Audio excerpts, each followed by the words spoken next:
Olá, queridos líderes da Escola Sabatina, queridos irmãos, todos os que nos assistem cada semana, bem-vindos ao esboço da lição da Escola Sabatina. Estamos agora na lição número 9. O título da lição, Eventos Finais, especificamente falando do compromisso na volta de Jesus. Estudaremos 1 Tessalonicenses capítulo 5, verso 1 até o verso 11.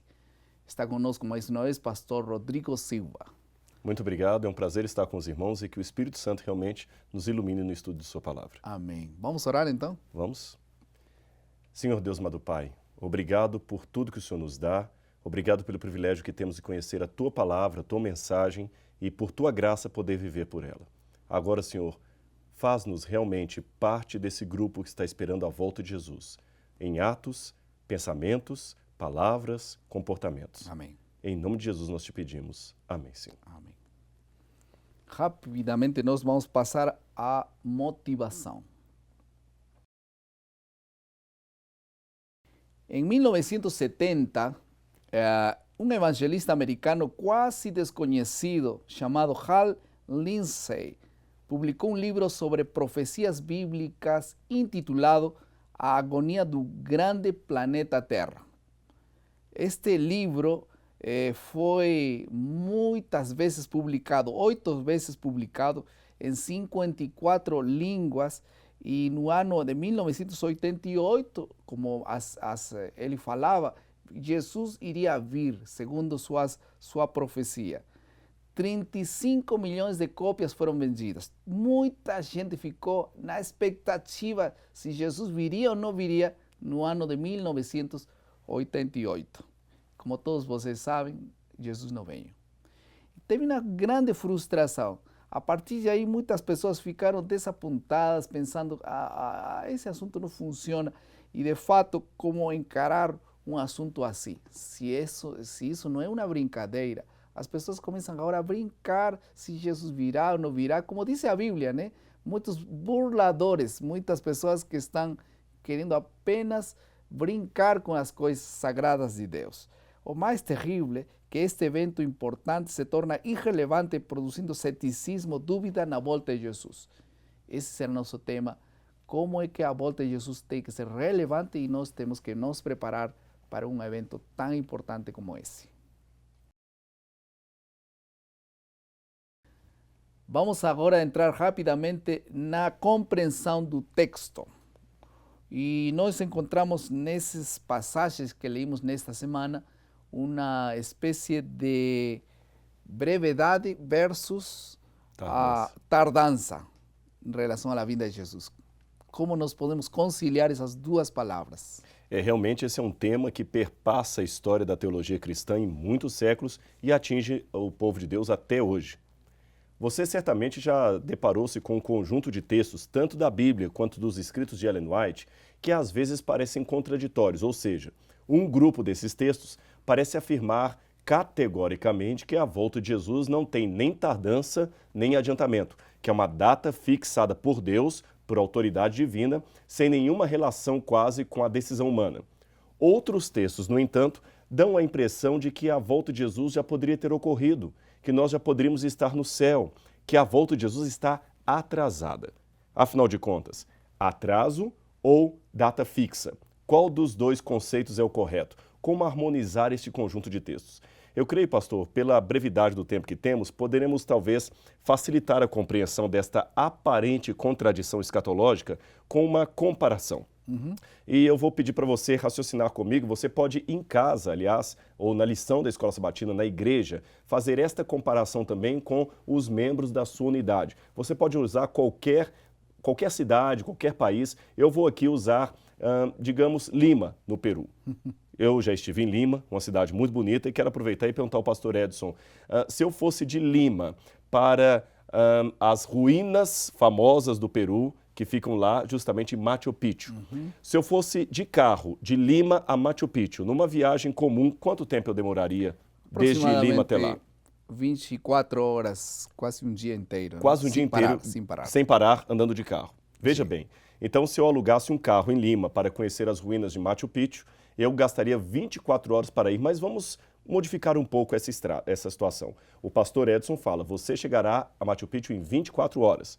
Mas vamos supor que ao longo da estrada eu tenha erros, eu cometa erros, saia da estrada, vá para outros cantos, perca bastante tempo achando o local de novo do retorno. Vamos supor que o pneu do carro fure, que o carro tem um problema de motor que eu tenho que ir para o mecânico para arrumar.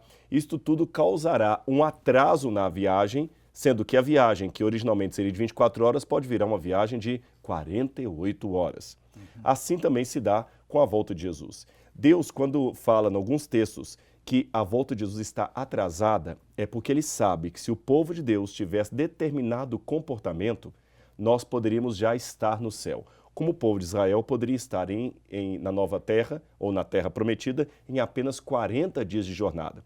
Mas Deus, já antevendo a apostasia do povo, anunciou que o que poderia ser em 40 dias virou 40 anos. Por isso, em alguns textos, ele diz a Ellen White ou a Bíblia, Cristo já poderia ter voltado. Mas como eu sei que o povo teve outro comportamento, outra correspondência à graça, a volta de Cristo então demorará mais do que poderia ter demorado. Mas Deus não esperará infinitamente. Há um limite, um deadline, uma data fixa por Deus.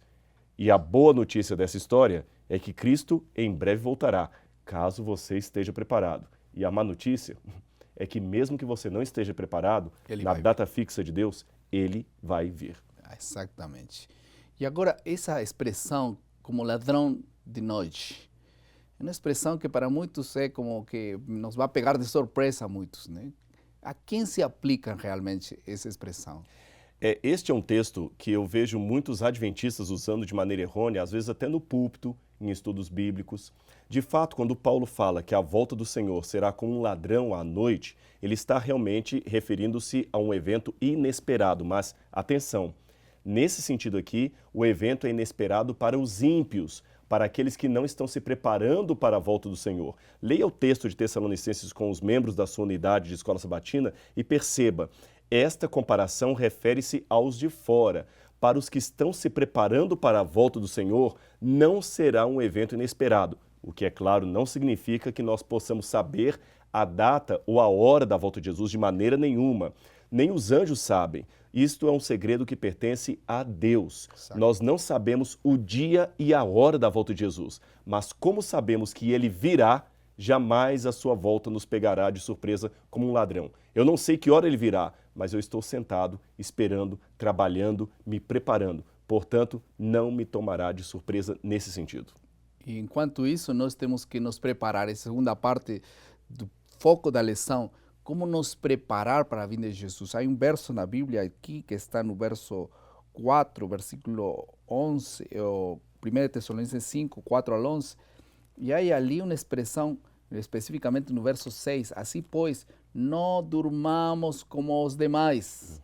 Pelo contrário, vigiemos e sejamos sóbrios. Interessante que a palavra dormir em Paulo aqui é um eufemismo para a morte, quando ele fala nem todos dormiremos, mas estaremos com Cristo. Sim. E quando ele fala não durmamos como os demais, tem dois significados. Primeiro, não caminhemos para a morte como aqueles que não têm esperança, que na verdade nem vivem, apenas existem, ficam ocupando um lugar no tempo e no espaço. E segunda aplicação, não vivamos como pessoas mortas-vivas, pessoas que estão gastando os dias até a morte chegar. Nós temos uma eternidade nos esperando. E a existência aqui é apenas um prenúncio, uma preparação, um ensaio para a verdadeira existência ao lado de Cristo. É isto que Paulo está nos conclamando a nos preparar, vigiando, trabalhando ativamente, apressando e ansiando pela volta do nosso Senhor. Amém. Vamos rapidamente passar à terceira parte do nosso esboço, que tem que ver com a aplicação.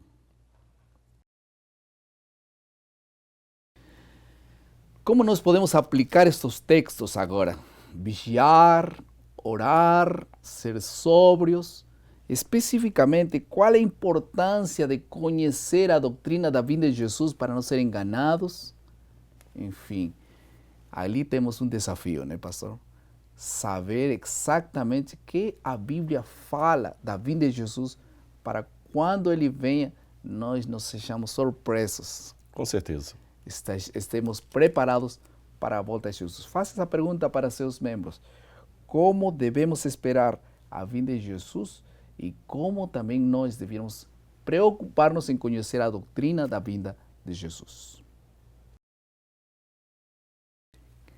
Agora estamos rapidamente na parte da criatividade. Como nós podemos aplicar essa lição? Como na vida diária nós podemos ter essa vigilância, essa preparação?